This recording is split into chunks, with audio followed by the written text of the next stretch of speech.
हमने पिछले लेक्चर में ये पढ़ लिया था कि चैप्टर तो यही चल रहा है, audit documentation and audit evidence. इसमें हमने डिटेल में पढ़ा था कंप्लायंस प्रोसीजर और सब्सटेंटिव प्रोसीजर, उनके जितने जितने स्पेशल कंसिडरेशन थे वो हमने देखे थे। उसके बाद सब्सटेंटिव में एक जो प्रोसीजर था एक्सटर्नल कंफर्मेशन, उसको भी अपन ने डिटेल में एनालाइज कर लिया था। और उसमें हमने दो चीजें सीख ली थी कि पॉजिटिव कंफर्मेशन कौन सी होती है, नेगेटिव कौन सी होती है, पॉजिटिव को कब यूज करते हैं और नेगेटिव को कब यूज करते हैं, है ना। उसके बाद अब हम आगे चलते हैं। आज हम जो पढ़ने वाले हैं मेरे बच्चे, वो दो एसेज हैं जिनको हम डिस्कस करेंगे। दो एसेज हैं जिनको हम डिस्कस करेंगे। एक है बेटा 510 और अनदर वन इज 550, जो सेकंड स्लाइड में होगा आज की। आपके पास है सेकंड स्लाइड? 550 जो रिलेटेड पार्टी की बात करता है। किसकी बात करता है? रिलेटेड पार्टी ट्रांजैक्शंस की। चले चलो। अच्छा सर, ये सब हम ये वाला एस्से सर हम यहाँ पे क्यों पढ़ रहे हैं? बोलो। क्योंकि चैप्टर का नाम क्या है? Audit documentation and evidences. तो जो जो एविडेंसेस वाले जितने भी एस्सेज होंगे वो हम यहाँ पे पढ़ेंगे। इससे पहले हमने कौन सा एस्से पढ़ा था एविडेंसेस से रिलेटेड? डॉक्यूमेंटेशन तो पढ़ा ही था, एविडेंस से रिलेटेड एक हमने कंसेप्ट पढ़ा था मैनेजमेंट एक्सपर्ट। कहाँ पे पढ़ाया था बताना, कौन सा एस्से था? चीख चीख के बोला था कि ये इस वाले एस्से में आएगा, इसको उस वाले में मत लेके जाना। कौन सा था बताइए?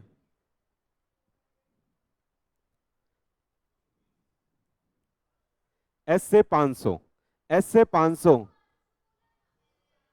200 बोला था तूने।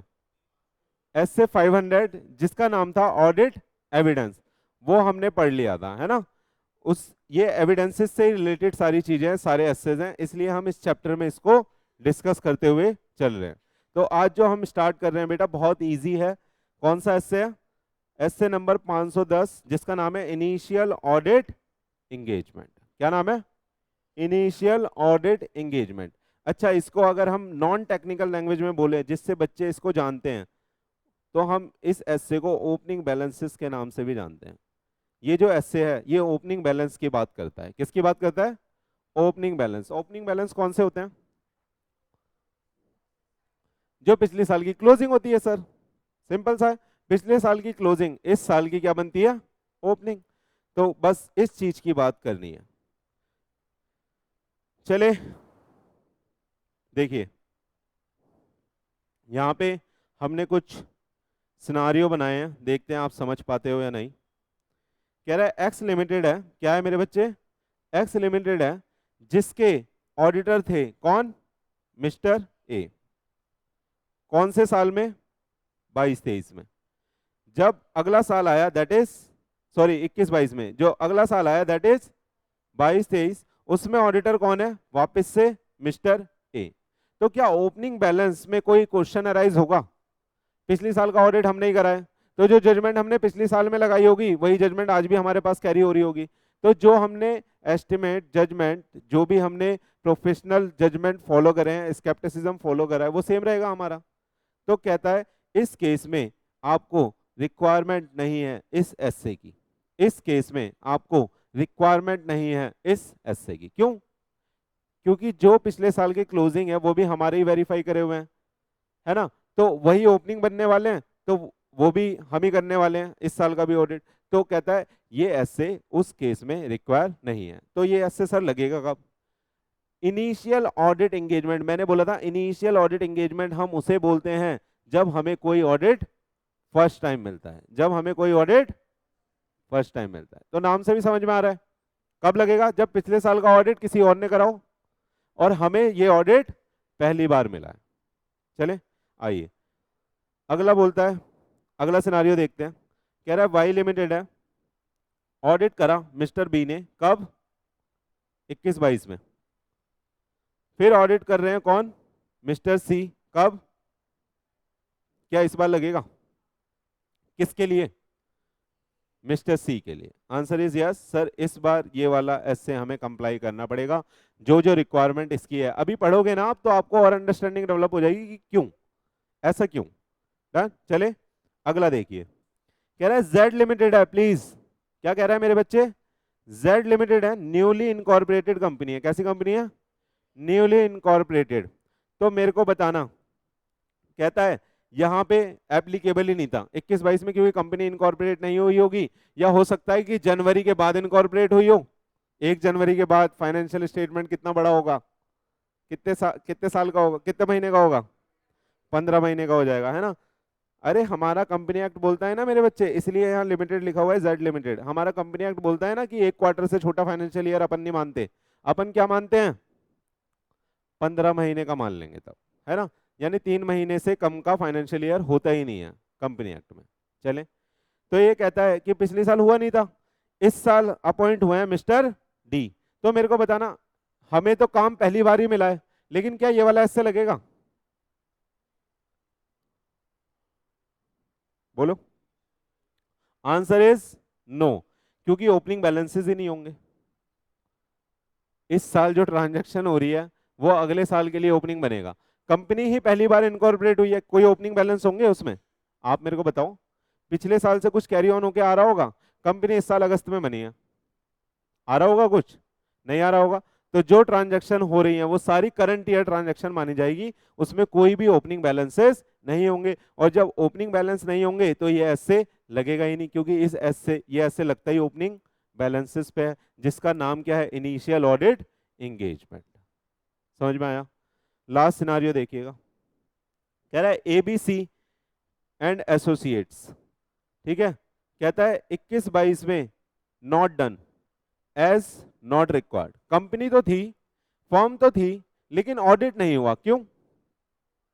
रिक्वायर नहीं था। 1 करोड़ से कम की टर्नओवर होगी, आपने तो पढ़ा ही है 44 एबी में, बहुत इंटेलिजेंट हो आप टैक्स में। तो 44 एबी में तो पढ़ा ही है आपने, कब होता है ऑडिट?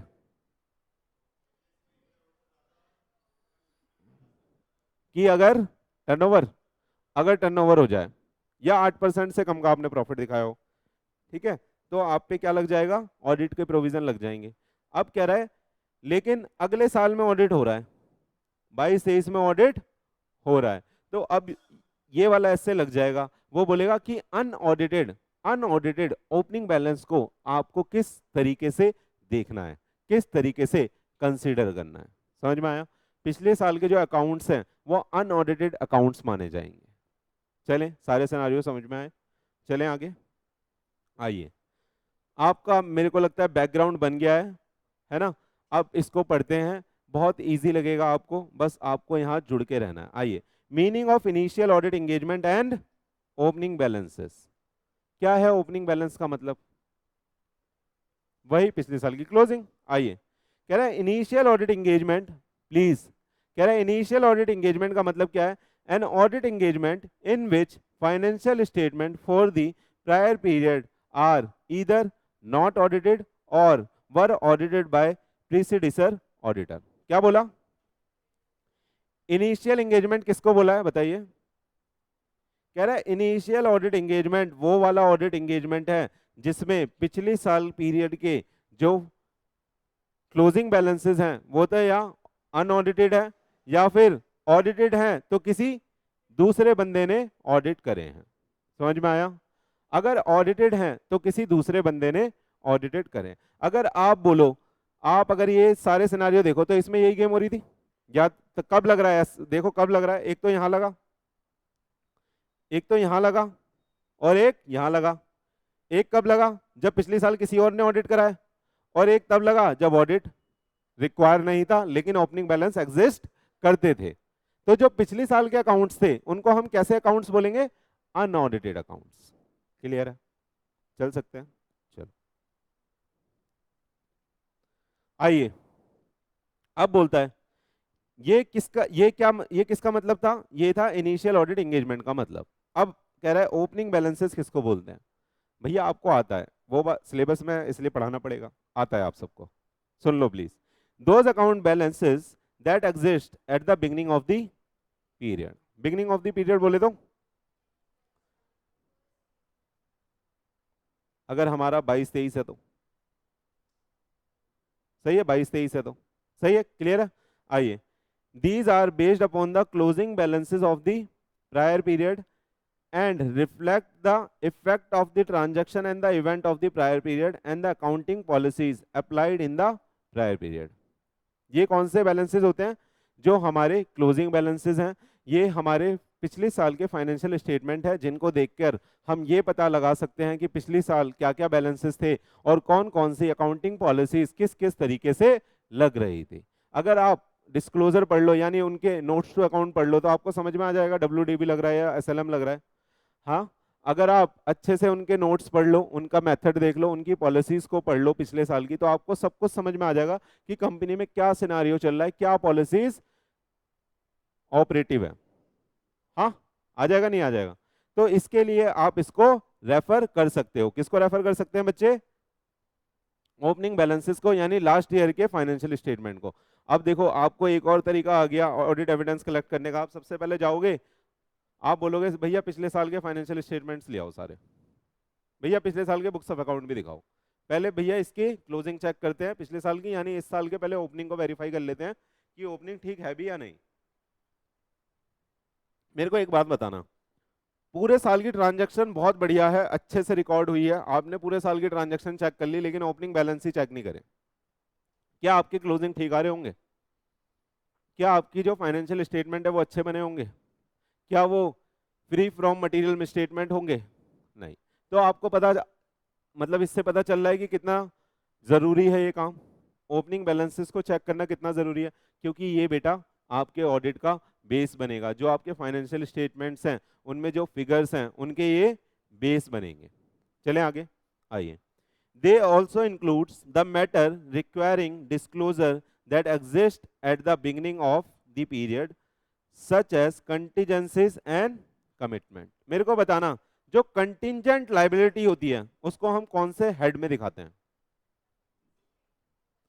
कंटिंजेंट लाइबिलिटी को हम नोट्स में दिखाते हैं. पता कैसे चलेगा फिर पिछली साल क्या कंटिंजेंट लाइबिलिटी थी, अगर आप ओपनिंग बैलेंसेस ही नहीं देखोगे? ओपनिंग बैलेंसेस का मतलब यहाँ पे है कि ओपनिंग फाइनेंशियल स्टेटमेंट्स. हाँ, तो जो भी कंटीजेंसीज हैं, जो भी कमिटमेंट्स हैं, ये आपको कहां से पता चलेगी मेरे बच्चे? हाँ, ओपनिंग बैलेंसेस से. समझ में आया? चल सकते हैं, बोलो. क्या चैप्टर से पॉइंट रिलेट कर रहा है? ऑडिट एविडेंसेस से क्या पॉइंट रिलेट कर रहे हैं? ये क्या ऐसे ऑडिट एविडेंस से रिलेट कर रहा है? कर रहा है. चले आइए, अब हमारा ऑब्जेक्टिव क्या है? देखो, जितने भी एसेज होंगे ना मेरे बच्चे, जितने भी एसेज हमारे पास लिखे होंगे, उस एसे का अपना एक ऑब्जेक्टिव होता है. जैसे मैंने एक फ्रॉड वाला बताया था आपको, 240 है ना, उसका ऑब्जेक्टिव क्या है? फ्रॉड को देखना और फ्रॉड की रिपोर्टिंग करना. हमने इससे पहले डॉक्यूमेंटेशन पढ़ा, उसका ऑब्जेक्टिव आपने देखा, हर चीज को बोल रहा था लिख दो, कोई भी चीज हो रही है कह रहा है लिख दो, है ना. इससे पहले और हमने कौन सा पढ़ा बताओ? 315 पढ़ा. 315 का क्या ऑब्जेक्टिव था? Identify and assessing RAP, risk assessment procedure करवाता था. कैसे करवाता था वो? कैसे रिस्क असेसमेंट प्रोसीजर करवाता था? कहता था उसका इन्वायरमेंट समझो और इंटरनल कंट्रोल समझो, है ना. तो ये बात वो बोलता था. और ऐसे 330 बोलता था कि उस पर रिस्पॉन्स डिजाइन करो, है ना. उसमें फर्दर ऑडिट प्रोसीजर पढ़े हमने. आ रहा है या नहीं है? मतलब सबका एक ना कुछ अपना ऑब्जेक्टिव है. इसलिए ऐसे ही बेटा इसके भी अपने ऑब्जेक्टिव हैं, देखना ध्यान से. इस ऐसे का भी अपना ऑब्जेक्टिव है. कह रहा है auditor objective in relation to examination of opening balances in case of initial audit engagement is to be obtain sufficient and appropriate audit evidence as to. हमें क्या कलेक्ट करना है मेरे बच्चे? sufficient और appropriate audit evidence as to कि हमारे जो ओपनिंग बैलेंस है, whether the opening balances contain any misstatement that materially affect the current period financial statement. कहीं ऐसा तो नहीं है कि ओपनिंग बैलेंसेस में ही कोई मटेरियल मिसस्टेटमेंट है जो करंट पीरियड को अफेक्ट कर सकता है? आ रहा है नहीं आ रहा? हाँ, ऐसा क्या मटेरियल में स्टेटमेंट हो सकता है बताना.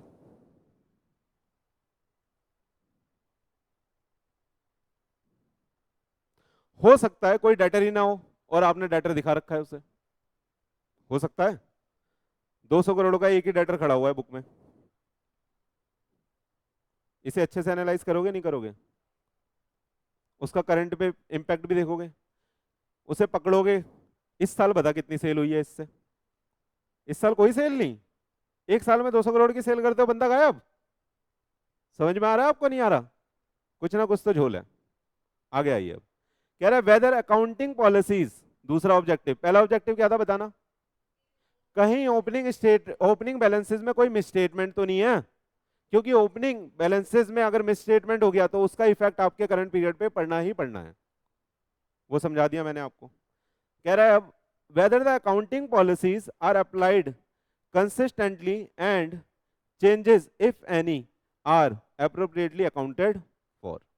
आपको ये चेक करना है ओपनिंग बैलेंसेस से कि जो भैया अकाउंटिंग पॉलिसी आप लगा रहे हो, क्या वो ऐसा तो नहीं है पिछली बार ही चेंज करी थी और उसका रीजन भी नहीं दिया? मैनेजमेंट को तो पता नहीं है, वो आपकी तरह हमारी क्लास में थोड़ी ना बैठा है। मैनेजमेंट तो नहीं बैठा ना विकास सर की क्लास में, तो उनको कैसे पता होगा? उनको नहीं पता होगा। तो वो तो भैया नहीं नहीं हो सकता है बार बार चेंज कर रहे हो पॉलिसी, कह रहे हो आज एसएलएमएन से लगा दे, मन नहीं कर रहा डब्ल्यूडीवी लगाने का। हो सकता है ऐसा? कह रहा है जो बंदा डब्ल्यूडीवी लगाता था वो छुट्टी पे है। जिसको डब्ल्यूडीवी की कैलकुलेशन करने आती थी मैनेजमेंट में से, वो बंदा छुट्टी पे है, तो एसएलएम लगा दो, आज लगा दे एसएलएम। अगर लगा दिया, अगर लगा दिया तो आप क्या करोगे? आप उससे जस्टिफिकेशन मांगोगे, आप कहोगे अकाउंटिंग पॉलिसी कंसिस्टेंटली कंटिन्यूटी से फॉलो नहीं हो रही है। अगर कोई चेंज हुआ है, क्या उसे अप्रोप्रिएटली अकाउंट फॉर करा गया है या नहीं करा गया? फिर आप वहां पे अपना AS 10 लगा दोगे। कौन सा वाला? है ना? और आप बोलोगे कि भैया चेंज कर रहे हो ना, तो इसका पहले इंपैक्ट निकालो। अगर आप पॉलिसी में चेंज कर रहे हो, इसका इंपैक्ट निकालो। इंपैक्ट निकाल के उसको दिखाओ भी। आ रहा है या नहीं आ रहा? अच्छा, ये किसी किसी भी AS से रिलेट कर सकते हो आप, इन्वेंट्री से भी रिलेट कर सकते हो। जहां जहां मेथड, प्रोसीजर, जजमेंट, एस्टिमेट की बात है, वहां हर जगह ये लग सकता है। आ रहा है नहीं आ रहा? कंपनी की पॉलिसी थी कि 2% डेटर का प्रोविजन बनाना है, 2% डेटर का प्रोविजन बनाना है। इस बार उन्होंने एक भी प्रोविजन ही नहीं बनाया। क्या सारे डेटर गुड है? प्रूडेंस कंसेप्ट क्या फॉलो कर रहे हो आप? आ रहे समझ में? आगे आ जाए, आइए। ऑब्जेक्टिव समझ में आया? छोटा सा ऑब्जेक्टिव है, बस ओपनिंग बैलेंसेस को देखना है कहीं मिसस्टेटमेंट तो नहीं है, और दूसरा जो पॉलिसीज लग रही हैं वो कंसिस्टेंटली अप्लाई हो रही है या नहीं हो रही। ठीक, आइए। अब कह रहा है audit procedure with respect to the opening balances, यानी हमारा तरीका, मतलब हम जाके कैसे क्या क्या करेंगे ओपनिंग बैलेंसेस को चेक करने के लिए। प्रोसीजर तो यही होता है। ठीक हो मैडम? ठीक है तबीयत? आ जाओ। कुछ नहीं करना मेरी क्लास में, तो बस सुनना है, प्रवचन चल रहे हैं। लिखना विखना तो कुछ है ही नहीं, जैसे आप थक जाते होगे बाकी क्लासेस में लिख लिख के। आ जाओ घर पे, लेकिन प्रैक्टिस करनी है ना? चले, आ जाओ। देखो ध्यान से प्लीज, इंपॉर्टेंट है। कह रहा है audit procedure with respect to the opening balances. सुनना, आपके पेपर में आएगा कि आप एक किसी एंटिटी के इनिशियल ऑडिट एंगेजमेंट में शामिल हुए हो, यानी आपको क्या मिला है? इनिशियल ऑडिट मिला है किसी कंपनी का। तो कौन कौन से प्रोसीजर आप फॉलो करोगे? तो फिर आपको वहां पे किसका रेफरेंस देना है? बोलो। एस से 510 का, जो क्या बोलता है? Initial audit engagement and opening balances. सही है? उसी के हम प्रोसीजर पढ़ने वाले हैं, जो आपके एग्जाम में यानी क्वेश्चन आने वाला है, हम उसको पढ़ने वाले हैं। तो ध्यान से प्लीज आइए। कह रहा है auditor should read the prior period financial statement and auditor's report there on. क्या करेगा ऑडिटर? रीड करेगा। तो कैसे रीड करेगा? कह रही है आंखों से। कैसे रीड करेगा? रीड करने का मतलब यहां पे समझने से है, यानी एनालाइज करने से है। चले, आइए। रूल ऑफ लॉजिकल इंटरप्रिटेशन ना, रीजनल इंटरप्रिटेशन बोलते हैं, कौन सी बोलते हैं? आ रहा है? रीजनल या रीजनेबल? मतलब जो सर बोल दो हाँ वही बोलते हैं। यहां पे लिटरल नहीं निकल रहा ना, रीड का मतलब तो सिर्फ रीड होता है, खड़े होके बोल दिया। आइए, auditors should read the prior period financial statement and the auditor's report there on if any so as to obtain the information with respect to मेरे बच्चे opening balances of the prior period and related disclosure यानी कह रहा है जो आपके लिए, ध्यान से प्लीज, हेलो, कह रहा है आपके लिए जो ओपनिंग बैलेंस है ना वो तो चेक करने ही करने हैं, और जो पिछले साल के ओपनिंग बैलेंस थे वो भी चेक करो। समझ में आ रहा है आपको? देखो ध्यान से देखना, कह रहा है so as to obtain the information with respect to the opening balances of prior period, है ना, यानी पिछले के भी ओपनिंग बैलेंस की बात कर रहा है, कह रहा है उसे भी चेक कर लेना एंड रिलेटेड डिस्क्लोजर देख लेना, तभी तो कंसिस्टेंसी देख पाओगे, पिछले वाला भी देखोगे और आपके लिए जो ओपनिंग है वो भी देखोगे और अपना तो आप करोगे ही, तभी तो कंसिस्टेंसी देख पाओगे। चले आइए, कह रहा है auditor should examine whether the closing balances of the prior period are correctly brought forward to the correct period as the opening balances। Simple सी चीज है। कह रहा है सुनना सुनना सुनना प्लीज, कह रहा है पिछली बार जो फिक्स असेट थी उनकी WDV आ रही थी 20 करोड़ और जो आपने ओपनिंग में चढ़ा रखी है उसकी आ रही है 18 करोड़, डिफरेंस है। अब ये जो 2 करोड़ का डिफरेंस है, आप बोल रहे हो भैया आपके ओपनिंग बैलेंस में डिफरेंस आ रहा है, बोलोगे आप, समस्या खड़ी होगी मैनेजमेंट के सामने, तो मैनेजमेंट बताएगा 2 करोड़ का हमने लास्ट टाइम पे बेच दिया था, अकाउंट फॉर नहीं हुआ, तो आप उसका क्या करोगे, एक्सप्लेनेशन मांगोगे। अभी पढ़ेंगे आगे क्या क्या कर सकते हैं उसके साथ, सही है। अभी बस बता रहा हूं कि आप ये देखोगे कि पिछले साल का जो क्लोजिंग है वो इस साल के ओपनिंग में दिख रहा है या नहीं दिख रहा। जो क्लोजिंग स्टॉक है पिछले साल का, ये फिक्स सेट का बता दिया। दूसरा एग्जांपल, क्लोजिंग स्टॉक जो है पिछले साल का, मान लो 50 लाख रुपए था, तो वो इस साल का ओपनिंग बनेगा या नहीं बनेगा? क्या इस साल का ओपनिंग 1.5 करोड़ आना चाहिए? कितना आना चाहिए? कितना आना चाहिए? 50 लाख, क्योंकि पिछले साल का क्लोजिंग 50 था, तो वही तो ओपनिंग बनेगा। चलें आगे, आइए। तो आपको चेक करना है क्या, दूसरा पॉइंट क्या आ रहा है बेटा, brought forward closing balance opening में तमीज से हुए हैं या नहीं हुए। पहले में क्या चेक कराया, रीड करना है प्रायर पीरियड आइटम के ओपनिंग को भी, जो प्रायर पीरियड फाइनेंशियल स्टेटमेंट थे उसके भी जाके ओपनिंग देखना है। दूसरा बोल रहा है अब आपको देखना है जो क्लोजिंग थे उसके, वो क्या आपके वाले करंट ईयर में ठीक से ओपनिंग में ब्रॉड फॉरवर्ड हुए हैं या नहीं। आइए अगला, in case of any differences in the opening balance ensure that appropriate adjustment as per the relevant accounting standards has been made in the books of account। यहां पे एक AS आता है, AS 5 पढ़ा है आपने?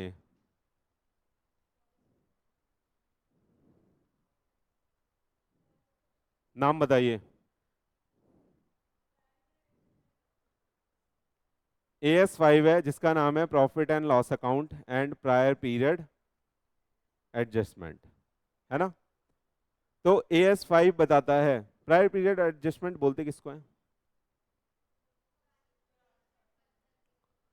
ऐसी बुक्स ऑफ अकाउंट बन गए और बाद में एडजस्टमेंट निकल के आई। हाँ, तो वहां पे ना दो चीजें, इसको अगर पढ़ा होगा दीदी ने कॉलेज में, तो 2 चीजें देखी जाती है, वेदर जो एडजस्टमेंट हुई है वो एडजस्टेबल है या नहीं है। नॉन एडजस्टेबल एडजस्टमेंट भी होती है और एडजस्टेबल भी होती है। तो जो एडजस्टेबल होती है उसको एडजस्ट कर देते हैं, जो एडजस्टेबल नहीं होती उसको हम डिस्क्लोजर में दिखाते हैं। ये इसकी रिक्वायरमेंट है AS 5 की।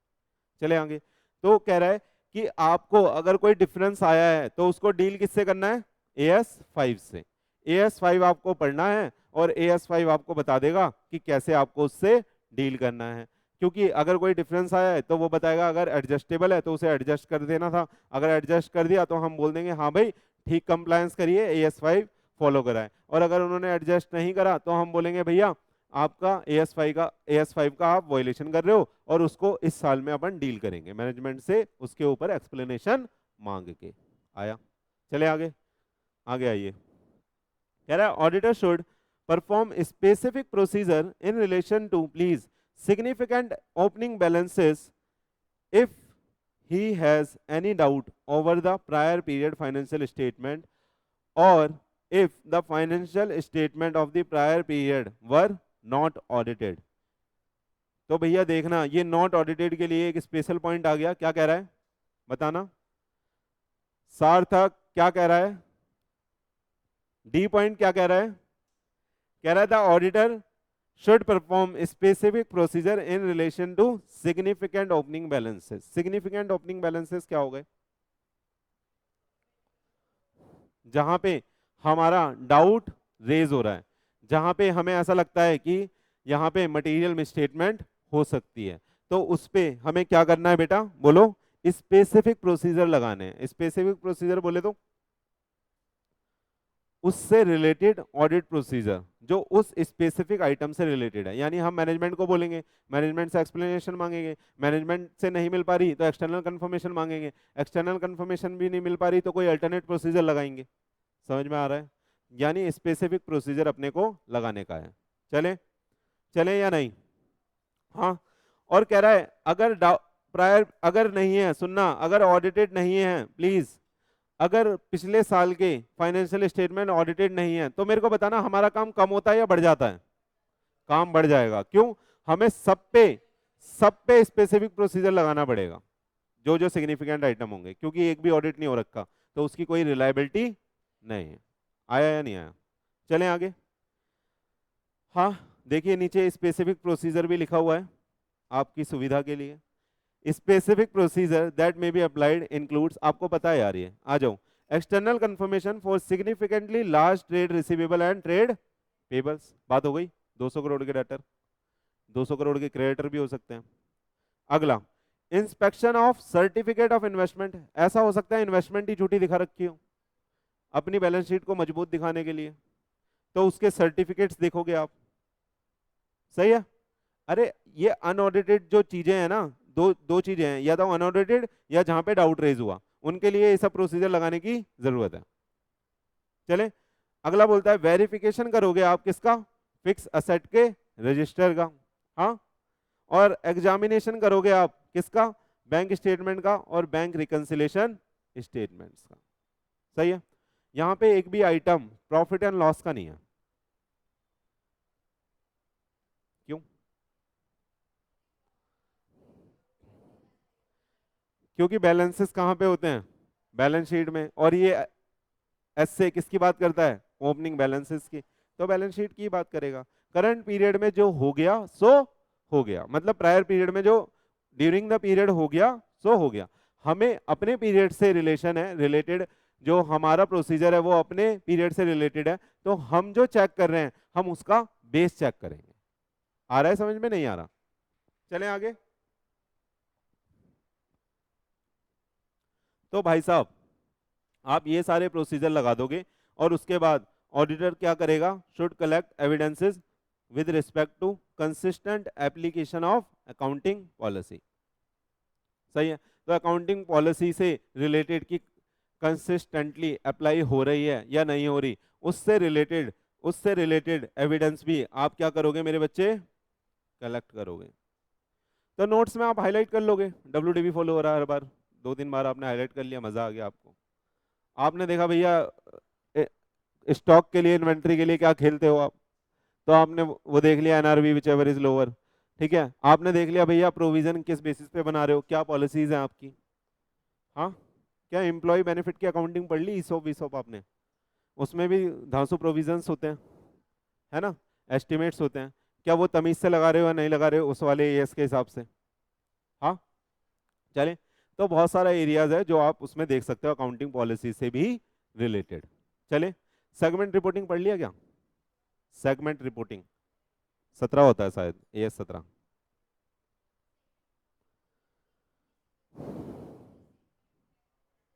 उसके ऊपर भी AS है, वो आप पढ़ोगे अगर नहीं पढ़ा तो।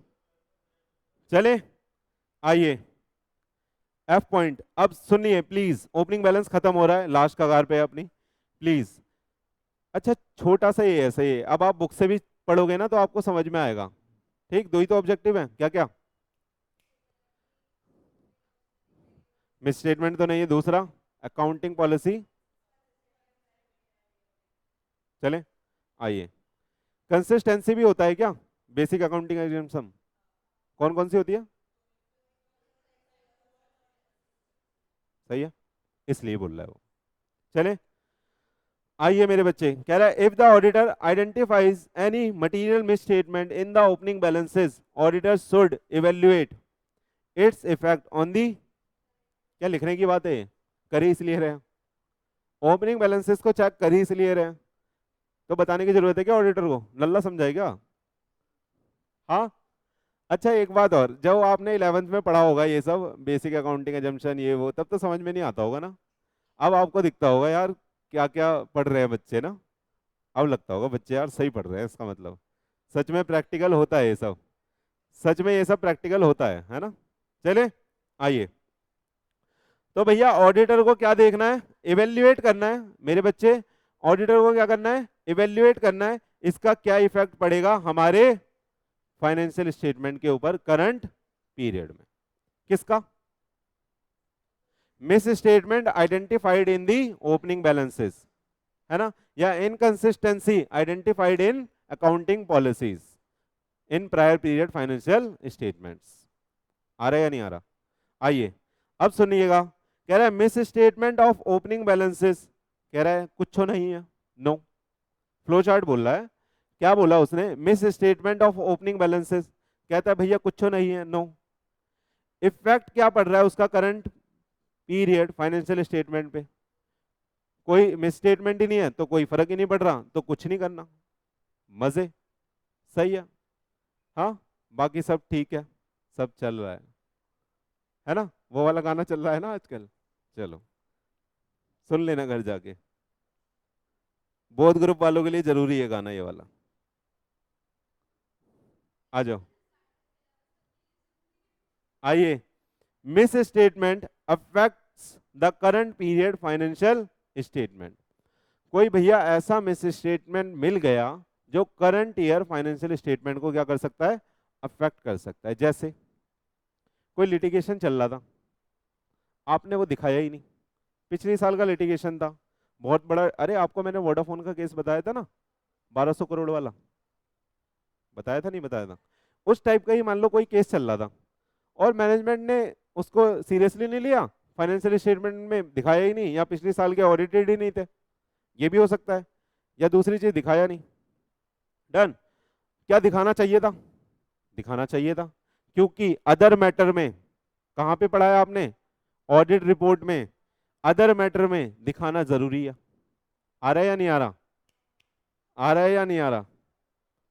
अदर मैटर में दिखाना, अदर मैटर में दिखाना जरूरी है। अब मेरे को बताना एक बात, क्या करंट ईयर, प्लीज, क्या करंट ईयर फाइनेंशियल स्टेटमेंट पे इसका फर्क पड़ेगा? हाँ, क्या इस मिस स्टेटमेंट का करंट ईयर फाइनेंशियल स्टेटमेंट पे फर्क पड़ेगा? मान लो हार गए, 12,000 करोड़ की पेनल्टी लग गई, बेहोश हो जाएगा मैनेजमेंट, साथ में ऑडिटर। आ रहा है समझ में? नहीं आ रहा? तो क्या दिखाना चाहिए था, नहीं दिखाना चाहिए था? तो आपको क्या करना है, इस तरह की अगर कोई इनकंसिस्टेंट, इस इनकंसिस्टेंटी मिलेगी, मिस स्टेटमेंट मिलेगा, तो कम्युनिकेट करना, मेरे को पता होता है वो, आ जाओ, communicate the misstatement to the management. Management से बात करोगे, अरे बोलो, और या फिर those charge with governance with a request for necessary correction. आप बोलोगे भैया पिछली बार नहीं दिखाया था, इस बार दिखाना पड़ेगा। सही है, चलें आगे, आइए सुनिए। अब मैनेजमेंट देखो कितना बढ़िया आदमी है, management refuse to make the necessary correction, कह रहा है ये सब दिखा दोगे तो लोन वोन ना मिलेगा भैया हमें। मैनेजमेंट क्या बोल रहा है? ये सब बातें दिखा दोगे लोन वोन ना मिलेगा भैया हमें, वर्किंग कैपिटल कैसे चलेगी, तुम लाओगे घर से? आपसे बोल रहा है मैनेजमेंट। आप क्या बोलोगे? नमस्कार, हम क्या कर रहे हैं अपनी रिपोर्ट को, हम क्या कर रहे हैं अपनी रिपोर्ट को बच्चे? मॉडिफाई। आपको पता चल गया अनपढ़ है, कुछ नहीं होने वाला है इसका, तो आप पढ़ाओगे उसे? एक दो बार ट्राई करोगे, किसी अल्टरनेट प्रोसीजर से मान जाए, नहीं मान रहा तो आपको मॉडिफाई करनी पड़ेगी, आप पे तो यही हथियार है। हाँ, या अगले दिन चक्कू लेके मान रहा नहीं मान रहा, ऐसे तो नहीं करोगे, बोलो। ऐसा वाला ऑडिटर नहीं बनना। आ जाओ, सुनो अब। क्या कह रहा है, कह रहा है auditor not able to determine effect of misstatement on the current period financial statement. क्यों? नॉलेज नहीं है ऑडिटर को, ऑडिटर को नॉलेज नहीं है। क्यों? क्या बोल रहा है? Auditor not able to determine effect of misstatement on the current period financial statement. क्यों? क्योंकि due to limitation impose by the management, काम ही नहीं करने दे रहा आपको सही से, आपको देखने ही नहीं दे रहा कि पिछली साल लिटिगेशन है भी या नहीं, पता ही नहीं लगने दे रहा आपको, उसका इफेक्ट ही नहीं जांचने दे रहा, तो मैनेजमेंट बदतमीजी कर रहा है। क्या करोगे आप? क्या करोगे बताओ? क्या करोगे बताओ? सीधा यहां आ जाओगे, है ना, आप लिख दोगे मॉडिफाइड, अपनी ओपिनियन में मॉडिफाई पैरा लिख के आप बोल दोगे कि ट्रू एंड फेयर व्यू नहीं है। चलें आगे, आइए।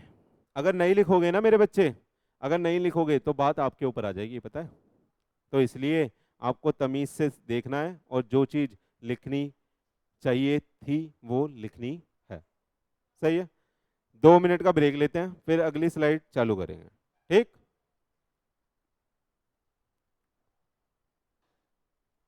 आ जाओ। अब बेटा हम नया एस से स्टार्ट कर रहे हैं, जिसका नाम नंबर क्या है बेटा? हाँ, जिसका नंबर क्या है बेटा? 550, जो बात करता है हमारी किसकी? रिलेटेड पार्टीज की। चले, आपने डेफिनेशन पढ़ी थी रिलेटेड पार्टीज की कंपनी एक्ट में, आपकी हंसी से ही मेरे को समझ में आ गया कि आपको कितनी याद है वो। हाँ,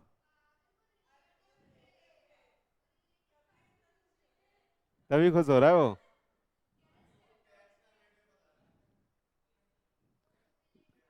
जब मैं ऐसे क्वेश्चन पूछता हूँ ना, प्लीज, जब मैं ऐसे क्वेश्चन पूछता हूँ तो सबसे खुशी बंदा ये बहुत खुश होता है, कहता है मैंने तो निकाल दिया सर वो, मेरे को याद रखने की जरूरत नहीं है अब।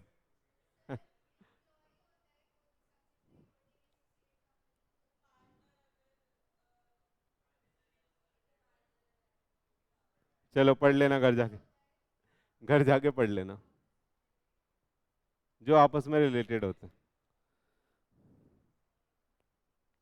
मस्त वाली थी ये डेफिनेशन, सुनना। एच लिमिटेड है, दैट इज होल्डिंग, उसकी सब्सिडरी है, सब्सिडरी की सब्सिडरी है एस एस, और उसकी कोई एसोसिएट है। सही है? ये एक सीन बनाया गया है, कह रहा है कंट्रोल और सिग्निफिकेंट इन्फ्लुएंस है, ये S3 हो गई एक तरह से, और ये S4 हो गई, और ये एसोसिएट हो गई। डन। तो कह रहा है ये सब क्या है आपस में?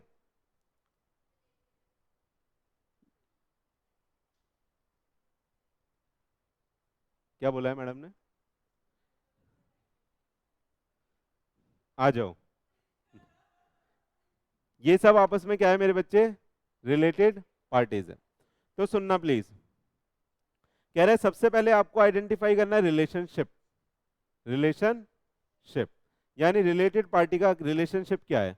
होल्डिंग सब्सिडरी का है, एसोसिएट का है, या कुछ और है, जॉइंट वेंचर है ना, या कोई, या कोई अदर रिलेशन है, यानी नेचुरल पर्सन का भी हो सकता है, अगर नेचुरल पर्सन आपस में भाई बहन ये वो, है ना, रिलेटेड पार्टी, तो रिलेटेड पार्टी बन जाती है ना जब ट्रांजैक्शन हो जाती है उनसे। तो चले, रिलेटेड की डेफिनेशन लेकिन अलग है, रिलेटिव्स की और रिलेटेड पार्टी की अलग है। चले आइए, कह रहे हैं सबसे पहले आप रिलेशन देखोगे, उसके बाद आप ट्रांजैक्शन देखोगे कि क्या हुई है, उसके बाद क्या देखोगे मेरे बच्चे? ट्रांजैक्शन देखोगे कि क्या ट्रांजैक्शन आपकी उस रिलेटेड पार्टी से हुई है। सही? और लास्ट में क्या देखोगे? Balance at the and. सही है? तो यानी रिलेटेड पार्टी ट्रांजैक्शन हमने पहले ही पढ़ा था, कि जो स्पेशल मैटर्स होते हैं उनके लिए मैंने बताया था आपको स्पेशल एसेज हैं, जैसे फ्रॉड वाला बताया था, मटेरियल मिसस्टेटमेंट का बताया था। रिलेटेड पार्टी भी एक तरह का सिग्निफिकेंट मैटर है, वहाँ पे बहुत ज़्यादा गेम हो सकती है ना रिलेटेड पार्टी में आपस में, सामने वाली एंटिटी भी अपनी है, हम भी अपने ही हैं। समझ में आ रहा है? हो सकता है कि कोई मटेरियल का कॉन्ट्रैक्ट हो, हम उसे दे दें, महंगा जा रहा हो, 10 का माल 100 में दिखाएं परचेज, 90 अपनी जेब में जा रहे हैं। समझ में आ रहा है? इस तरह की गेम बहुत सारी हो सकती है, तो वो आपको पकड़नी होगी। आए चले, समझ में आया? आइए, मीनिंग मीनिंग कह रहा हूँ ये, सॉरी, मैनेजमेंट को आपको बताना पड़ेगा क्या, ये मैनेजमेंट की रिस्पॉन्सिबिलिटी है ना बच्चे, ये मैनेजमेंट की रिस्पॉन्सिबिलिटी है क्या, आइडेंटिफाई करे वो किसको, रिलेटेड पार्टी को और रिलेटेड पार्टी रिलेशन को। सही है? मैनेजमेंट की रिस्पॉन्सिबिलिटी है कि वो आइडेंटिफाई करेगा रिलेटेड पार्टी को। अरे बुक्स कौन बना रहा है? मैनेजमेंट। फाइनेंशियल स्टेटमेंट कौन बना रहा है? मैनेजमेंट। तो भैया उसकी ड्यूटी है कि आइडेंटिफाई करो कि रिलेटेड पार्टी कौन है और उससे क्या क्या रिलेशनशिप है आपका। डन।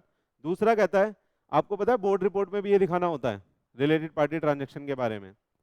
आर्म लेंथ प्राइस जहाँ पे आया था कि जो भी काम होना चाहिए ऑर्डिनरी कोर्स ऑफ बिजनेस में होना चाहिए, आर्म लेंथ प्राइस पे होना चाहिए रिलेटेड पार्टी के साथ। समझ में आ रहा है?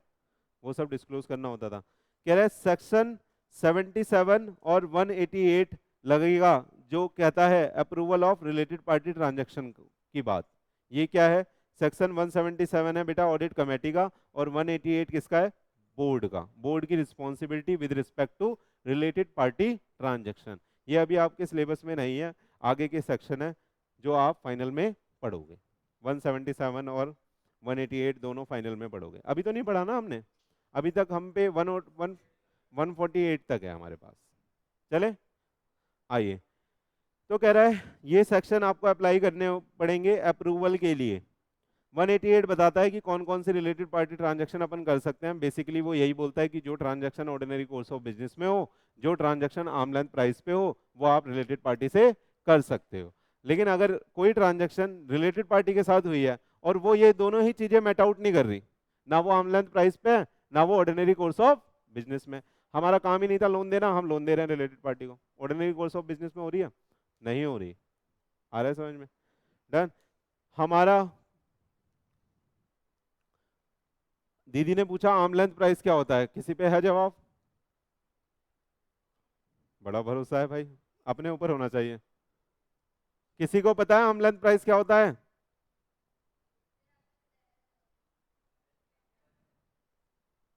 बोलो। अरे जाओ यार,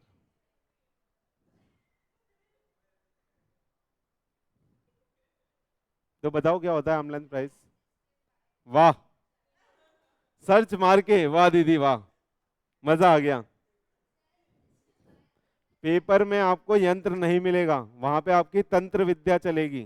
तो प्लीज तंत्र विद्या के हिसाब से बताइए। चल हट, मैं बता देता हूँ, सुनो। सुनो, आर्म लेंथ प्राइस का मतलब ये होता है अगर वो ट्रांजैक्शन किसी अनरिलेटेड पार्टी से होती तो मार्केट में वो ट्रांजैक्शन किस प्राइस पे हो रही है, जो ट्रांसपेरेंटली हो रही है। मतलब दूसरी पार्टी को चेक करोगे, दूसरी पार्टी अगर वो ट्रांजैक्शन करती किसी और अनरिलेटेड पार्टी से तो कितने प्राइस पे वो होती, उस प्राइस को अपन क्या बोलते हैं? Arm length price. समझ में आया? आइए, तो भैया सुनो, एप्लीकेबल एफआरएफ आप देखोगे इंड एएस एएस शेड्यूल 3 जो कहता है अकाउंटिंग रिक्वायरमेंट के बारे में और डिस्क्लोजर के बारे में, क्या? रिलेटेड पार्टी ट्रांजैक्शन किया। सही है? शेड्यूल 3 के अंदर भी बोला जाता है नोट्स में कि आपको दिखाना पड़ेगा। एफआरएफ भी बहुत सारे बोलते हैं कि आपको रिलेटेड पार्टी डिस्क्लोजर्स करने पड़ेंगे। चलें, बोर्ड रिपोर्ट में भी आपको रिलेटेड पार्टी ट्रांजैक्शन दिखानी पड़ती है। ये भी आपको कंफर्म कराना पड़ता है कि वो आर्म लेंथ प्राइस पे हो रखी है, और अगर नहीं हो रखी तो उसका रीजन बताना पड़ता है। आया या नहीं आया? चलें आइए, ऑडिटर की रिस्पॉन्सिबिलिटी देखिए। कह रहा है ऑडिटर अंडरस्टैंड करेगा understanding of the related party relationship and transaction. तो ऑडिटर भी अपने पॉइंट ऑफ व्यू से, अपने प्रोफेशनल जजमेंट से समझेगा कि रिलेटेड पार्टी रिलेशन और ट्रांजैक्शन कौन कौन सी है। इंश्योर करेगा that the related party transaction are appropriately accounted for and disclose as per applicable FRF बोले तो एएस 18, एएस 18 किसकी बात करता है? रिलेटेड पार्टी ट्रांजैक्शन की। पूरा का पूरा अकाउंटिंग स्टैंडर्ड्स है इसके ऊपर। किसके ऊपर? रिलेटेड पार्टी ट्रांजैक्शन के ऊपर। आया? तो अब देखो, आप अगर ऑडिट करने जा रहे हो और आपके जो टीम लीडर था उसने आपको बोल दिया कि तेरे को ये एरिया अपन दे रहे हैं, तेरे को हम दे रहे हैं कि तू रिलेटेड पार्टी ट्रांजैक्शन पे काम कर, तो आप क्या क्या पढ़ोगे बताओ? एस से 550, अकाउंटिंग स्टैंडर्ड 18, अगर इंडियस लग रहा होगा तो उससे रिलेटेड इंडियस, आईएफआरएस लग रहा होगा तो उससे related IFRS, schedule 3 company act में कहाँ रिपोर्टिंग है, ठीक है? वो सारी चीजें आपको स्टडी करके अपना माइंड मेकअप करके जाना होगा। समझ में आ रहा है? चलें आगे। आइए, समझ में आया ऑडिटर की रिस्पॉन्सिबिलिटी? ऑडिटर को क्या क्या करना है बताना? पता लगाना है, पता लगाना है कि रिलेशनशिप कौन कौन से रिलेटेड पार्टी, उससे क्या क्या ट्रांजैक्शन हुई है, क्या तमीज से अकाउंट फॉर करें हैं, क्या तमीज से डिस्क्लोजर करें हैं एप्लीकेबल एफआरएफ के हिसाब से और या नहीं। बस इतना सा काम है ऑडिटर का। चले आइए भैया, ये पढ़ लेना, होमवर्क है आपका आज का। Meaning of related party, reading from the book. सुन लीजिए प्लीज, रिलेटेड पार्टी आपको होमवर्क में मिला है तो आपको पढ़ लेना चाहिए। रीजन बिहाइंड इट, आपका लॉ भी रिवाइज हो जाएगा और आपका ये भी रिवाइज हो जाएगा। डन? तो तमीज से पढ़ लेना। वो कह रहा है हाँ सही है सर, मैं तो नहीं करूंगा। चलो, दूसरा कह रहा है nature of related party relationship and the transaction. किस किस तरह के रिलेशनशिप होते हैं और किस किस ट्रांजैक्शन को अपन रिलेटेड पार्टी ट्रांजैक्शन में लेके आते हैं, ये भी होमवर्क है। रिस्पॉन्सिबिलिटी ऑफ द ऑडिटर, सही है, वो हमने डिस्कस कर ली। आइए अब, तीनों होमवर्क में दे दिया है, करते हो होमवर्क कभी? पक्का? प्लीज, कह रही है कभी कभी। ऐसे रिप्लाई को ऑनेस्ट रिप्लाई माना जाता है ना? लेकिन प्लीज रोज रोज करने की आदत डालो, कभी कभी नहीं। यार ये तो देखो, ये होमवर्क क्या है, आपको पढ़ना ही तो है, टुच्चा होमवर्क है एकदम। तो ढूंढ के पढ़ लिया करो यार, इतने दिनों बाद क्लास होती है। चले आइए, और बुक में ही मिल जाएगा उसी चैप्टर में। आइए, रिस्क असेसमेंट प्रोसीजर पढ़ते हैं। किससे रिलेटेड? सही है, तमीज से। कह रहा है रिस्क असेसमेंट प्रोसीजर कौन सा अप्लाई करोगे? भैया क्वेश्चन आ सकता है कि रिलेटेड पार्टी ट्रांजैक्शन वहां पे है और ऑडिटर को ऐसा लगा भी है, ऑडिटर ऑडिटर कौन कौन से रिस्क असेसमेंट प्रोसीजर अप्लाई करेगा, आ सकता है। जो जो ऑडिटर काम करता है ना, उससे रिलेटेड ही पेपर में ज्यादातर पूछा जाता है कि ऑडिटर ये कैसे करेगा, ऑडिटर वो कैसे करेगा। आपको बहुत इजी लगेगा, आप बोलोगे देख लेगा, रिकॉर्ड खोल के देख लेगा उस वक्त जब पेपर में बैठे होगे। तो इसलिए आपको ना याद करने की जरूरत है कि कहाँ पे कौन सा प्रोसीजर लगाना है, कौन सी स्पेसिफिक चीज हमें आइडेंटिफाई करनी है, लिखनी है। ठीक है, चले आइए, सबसे पहले बहुत आसान आसान है। कह रहा है अंडरस्टैंड करोगे, to understand the related party relationship and the related party transaction. Easy है। सबसे पहले अंडरस्टैंड करेंगे कि क्या रिलेटेड पार्टी रिलेशनशिप है और क्या ट्रांजैक्शन है। Number 2, obtain understanding of the management control as to, management का क्या कंट्रोल है उस रिलेटेड पार्टी ट्रांजैक्शन पे। क्या जो मैनेजमेंट ने, हो सकता है मैनेजमेंट हो उसका कोई, मैनेजमेंट की बीवी है, मतलब मैनेजमेंट का कोई बंदा है उसमें से किसी की बीवी है, सबकी मत सोच लेना, द्रौपदी नहीं बोल रहा मैं, मैनेजमेंट की बीवी का मतलब द्रौपदी नहीं बोल रहा मैं। मैंने बोला मैनेजमेंट में से कोई बंदा है, उन्हीं की कोई मैडम है और मैडम को कुछ ज़्यादातर पढ़ना लिखना नहीं आता, मैनेजमेंट को एचआर बनाया हुआ है। मैडम को क्या बनाया हुआ है? एचआर बनाया हुआ है। वहां से उनकी सैलरी निकल रही है 5 लाख रुपए पर मंथ।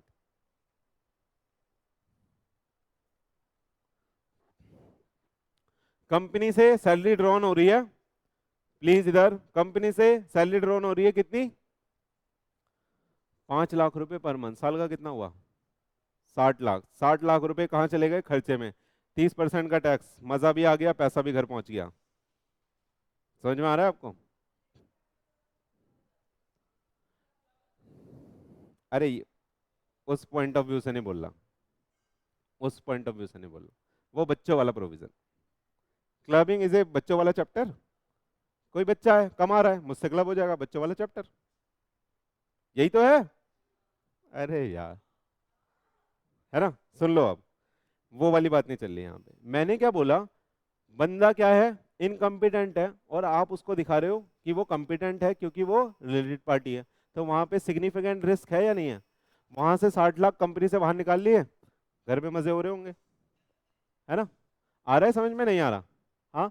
तो आप वहां पे अब क्वेश्चन अराइज करोगे कि भैया रिलेटेड पार्टी ट्रांजैक्शन ये हुई है, ये आर्म लेंथ प्राइस पे होनी चाहिए थी, यानी ये जो मैडम है ना, इनको अकाउंटेंट रखो, 22,000 की सैलरी दो, ये उतने की है, 5 लाख की समझ में नहीं आ रही है, क्या दे रही है कंपनी को करके बताओ? 60 लाख रुपए निकाल रही है, कंपनी को कितना रिवर्ट हो रहा है, कितनी कॉस्ट पड़ रही है, समझ में आ रहा है? क्या आरओआई है इसके ऊपर, वो सब दिमाग लग जाएगा, समझ में आ जाएगा, ये आपको पता लग जाएगा कि आर्म लेंथ प्राइस पे तो ये ट्रांजैक्शन नहीं है। आ रहा है या नहीं आ रहा? आइए, तो आपको अंडरस्टैंडिंग ऑब्टेन करनी पड़ेगी कि मैनेजमेंट का क्या कंट्रोल है इन पर। चलें, आइए, ऑथराइजेशन, जैसे हमारा अगर मैं बोलूं आईसीआई का बहुत अच्छा कंट्रोल है इन चीज़ों पे, जैसे कोई अगर प्रेसिडेंट साहब का भी लड़का है ना, वो भी जाके डांस कर रहा है, आपने देखा होगा शो, अभी कोई पास्ट प्रेसिडेंट के जो बेटे थे वो डांस कर रहे थे, क्यों?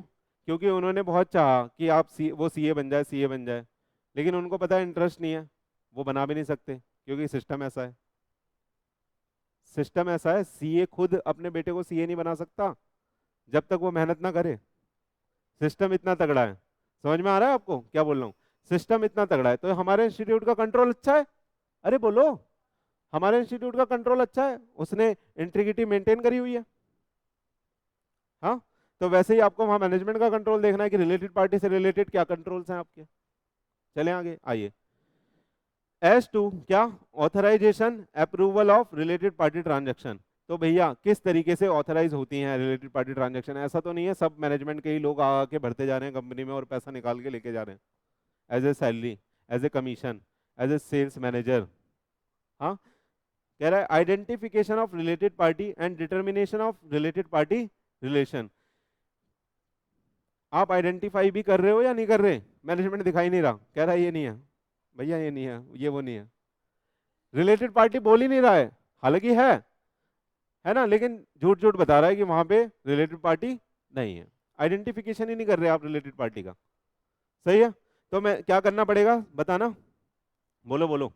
सबसे पहले ऑथराइजेशन और अप्रूवल चेक करोगे ट्रांजैक्शंस का, आप खुद से आइडेंटिफाई करोगे रिलेटेड पार्टी रिलेशन को, ट्रांजैक्शन को। सही है, रिलेटेड पार्टी रिलेशन को। ऐसा भी तो हो सकता है मैनेजमेंट बताना ना चाह रहे हो, लेकिन आप कहीं ना कहीं से रिकॉर्ड देख के चेक कर लोगे, आधार कार्ड मंगाओगे, पैन कार्ड मंगाओगे, कहीं तो नाम लिखा होगा।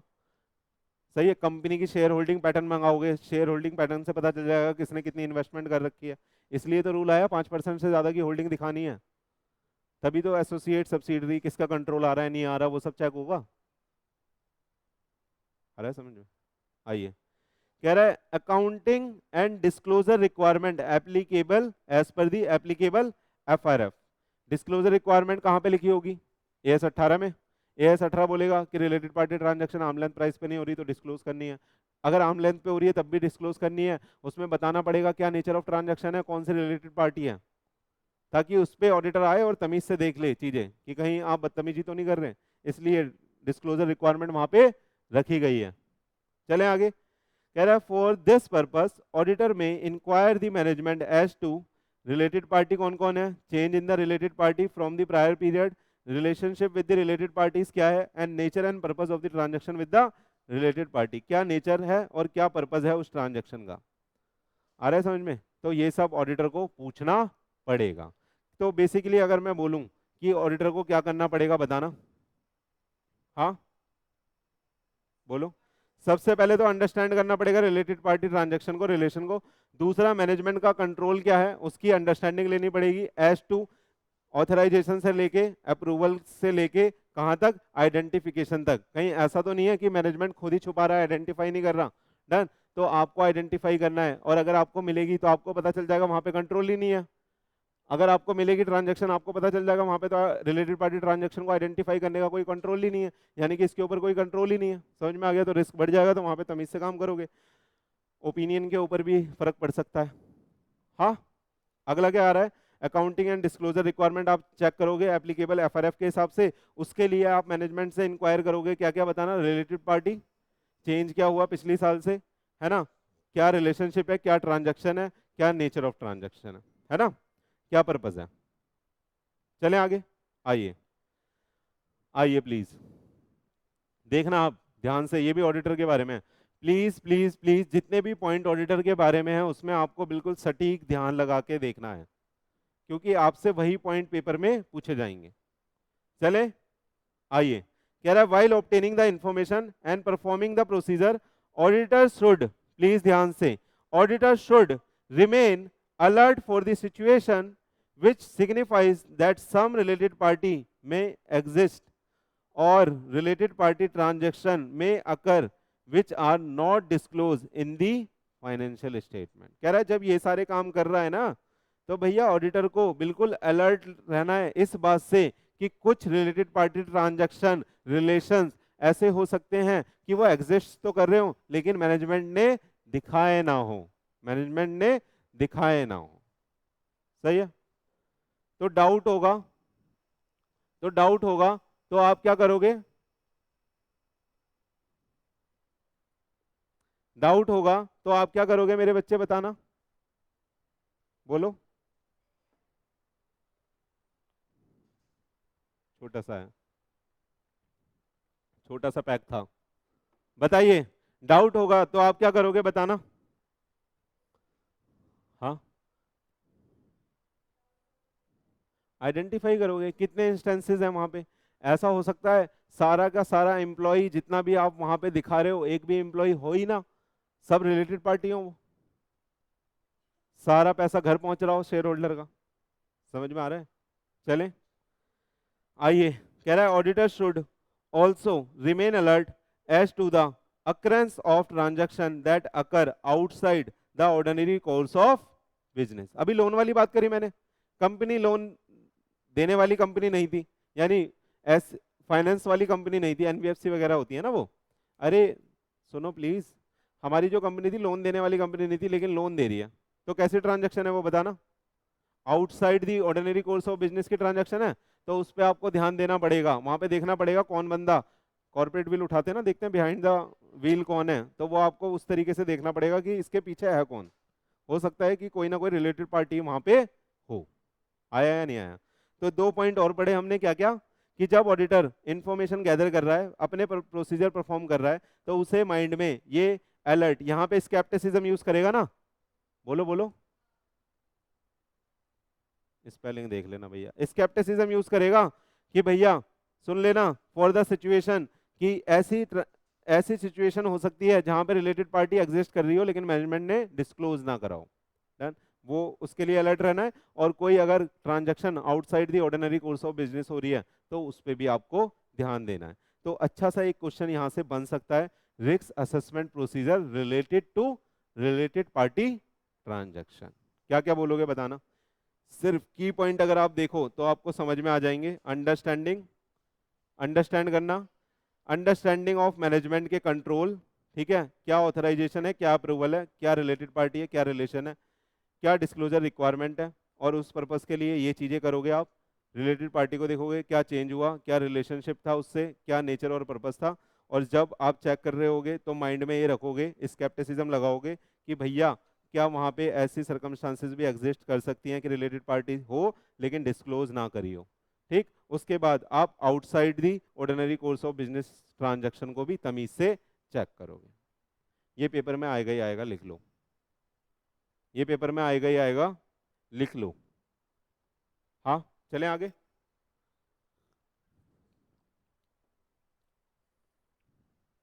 चलिए सुनिए अब, ये क्या था, risk assessment procedure related to party transaction, यहां हमने एसेस कर लिया रिस्क, अब हम क्या कर रहे हैं उसके लिए, रिस्पॉन्स डिजाइन कर रहे हैं।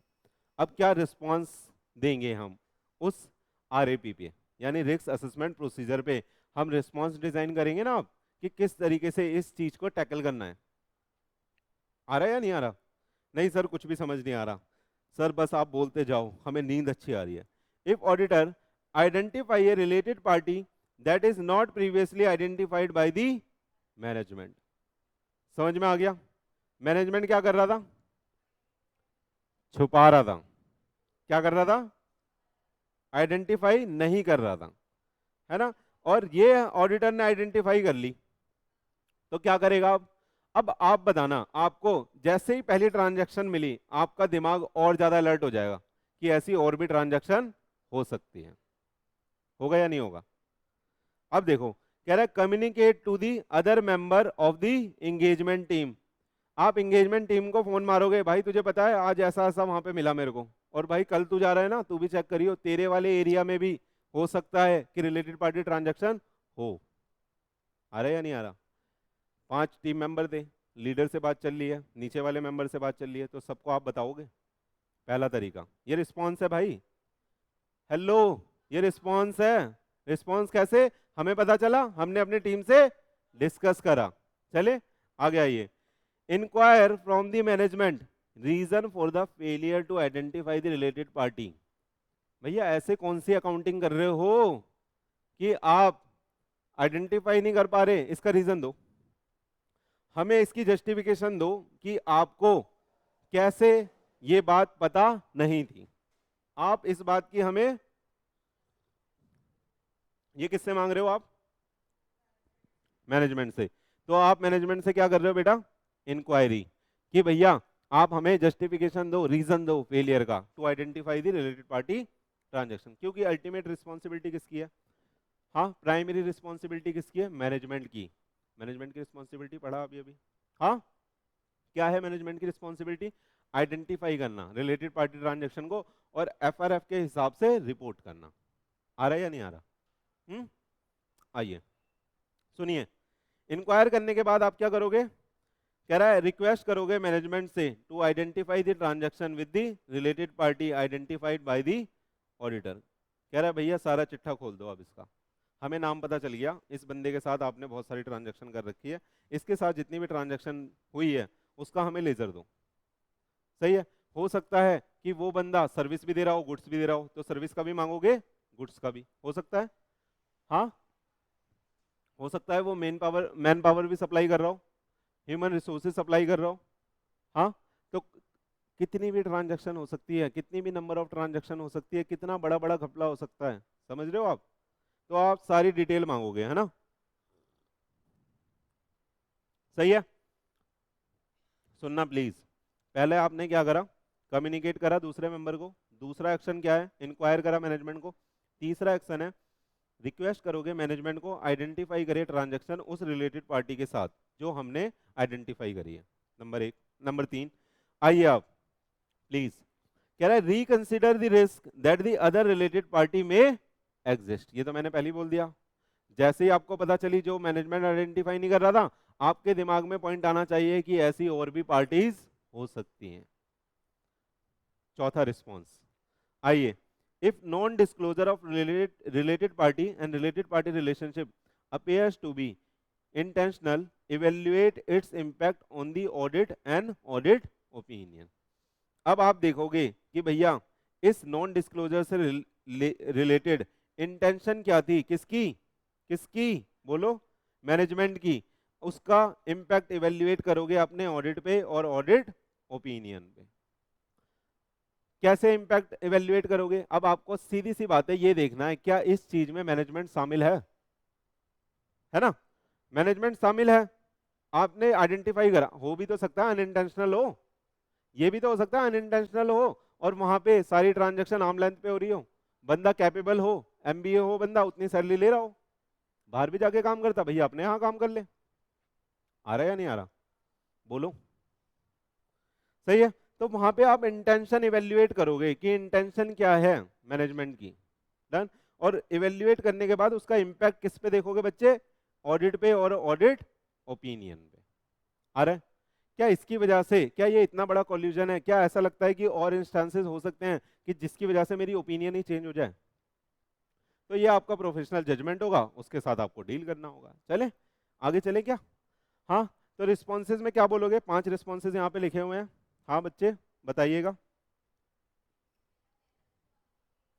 टीम मेंबर को। किसको? टीम मेंबर को। क्या कंसिडर करेंगे? ऐसी ट्रांजैक्शन और भी एग्जिस्ट हो सकती है। और मैडम मैनेजमेंट से इंक्वायरी करेंगे। और उसके साथ रिस्क को रिकंसिडर करेंगे कि हो सकता है बहुत सारे इंस्टेंसेस हों जिसकी वजह से और ज्यादा रिस्क बढ़ जाए। और मैनेजमेंट की इंटेंशन देखोगे, क्या मैनेजमेंट इसमें शामिल था, नहीं शामिल था, क्या उसका पॉइंट ऑफ व्यू है इसके ऊपर, क्या मैनेजमेंट कुछ गोलमोल कर रहा है, गोलमोल कर रहा होगा, बातें घुमा रहा होगा, सही से एक्सप्लेनेशन नहीं दे रहा होगा, आपको समझ में आ जाएगा, आप उसका इम्पैक्ट देख लोगे आपके ऑडिट पे और ऑडिट ओपिनियन पे। आया? पक्का हो जाएगा? इजी है? इजी है, लेकिन याद रखना जरूरी है। डन? प्लीज, इजी है इसका मतलब ये नहीं कि आप पढ़ोगे नहीं। आइए आ जाओ, अब कह रहा है आ जाओ, अब ध्यान से कह रहा है if auditor identify the transaction that occur outside the normal course of business. क्या बताना? क्या पॉइंट है? पढ़ के नहीं बताना।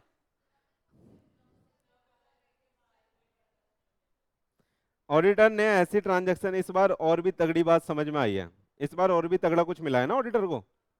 आइडेंटिफाई कर ली उसने ऐसी ट्रांजैक्शन जो अकर हो रही है outside the normal course of business. मतलब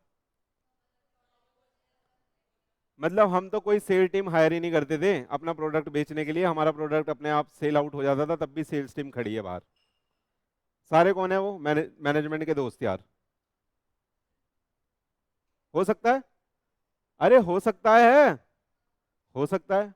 उनको हर महीने 1 CR ट्रांसफर हो रहा है यहां से कि वो सेल पिक्योर करके ला रहे हैं। मजेदार है। सर आप तो बातों बातों में तरीके बता देते हो कि कैसे बिजनेस से पैसा निकालना है, इसकी कंसल्टेंसी अलग से है ना। मैडम क्या हुआ, उसको छेड़ रही हो बार बार? बीच बीच में छूना पड़ता है क्या? भाई पीट देगा अभी।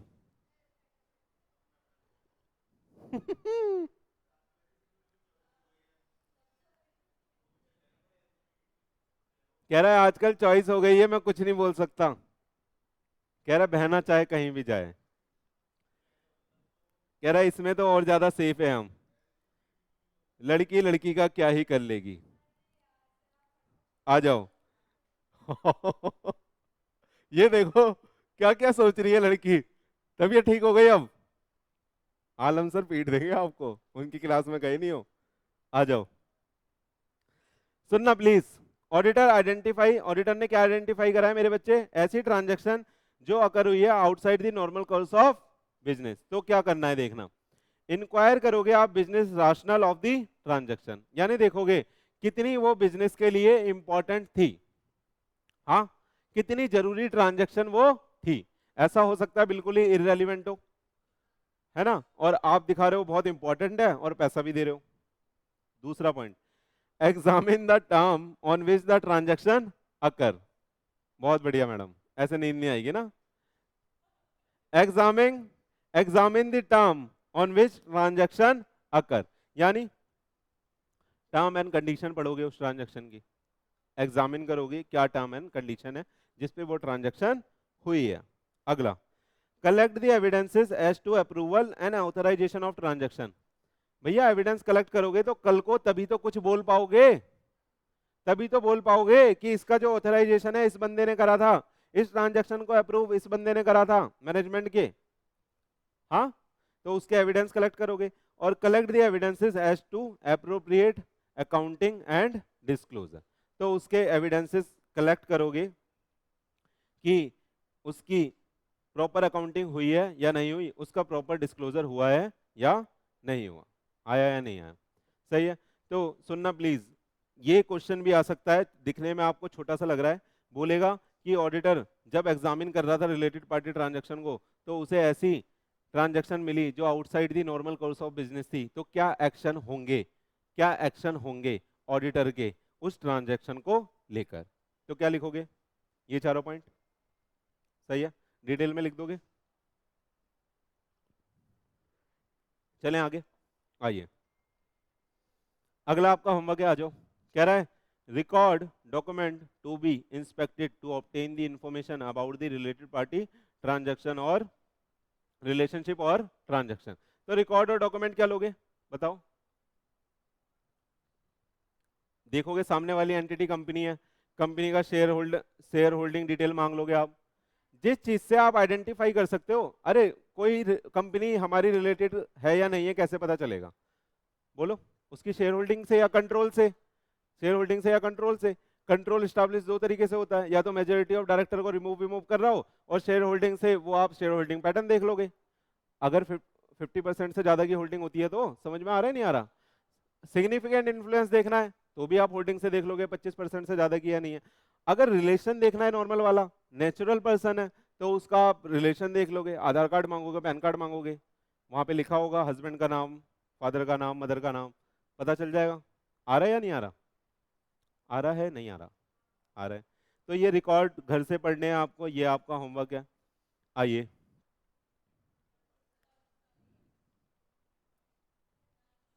बस ये पढ़ लो। सुनो सुनो प्लीज, ये सबसीक्वेंट इवेंट बाद में पढ़ाऊंगा, ये अलग टॉपिक है, प्लीज ये अलग टॉपिक है। आप यहां तक पढ़ लो बस, concept of true and fair view. कुछ भी नहीं है ये, कुछ भी नहीं है, कुछ भी नहीं है। देखो बस मैं रीड मारूंगा, खत्म हो जाएगा, देख लो। कह रहा है कंसेप्ट ऑफ, मेरे को पैसे दिए आपने, आ जाओ। Concept of true and fair view पूरा यूटिलाइज करो, ऑप्टिमम यूटिलाइजेशन ऑफ रिसोर्सेस, है ना। आ जाओ, आप सिर्फ आराम फरमाइए बच्चों। आइए, concept of true and fair view क्या कहता है, ये आपको पता है यार, कंसेप्ट पता है।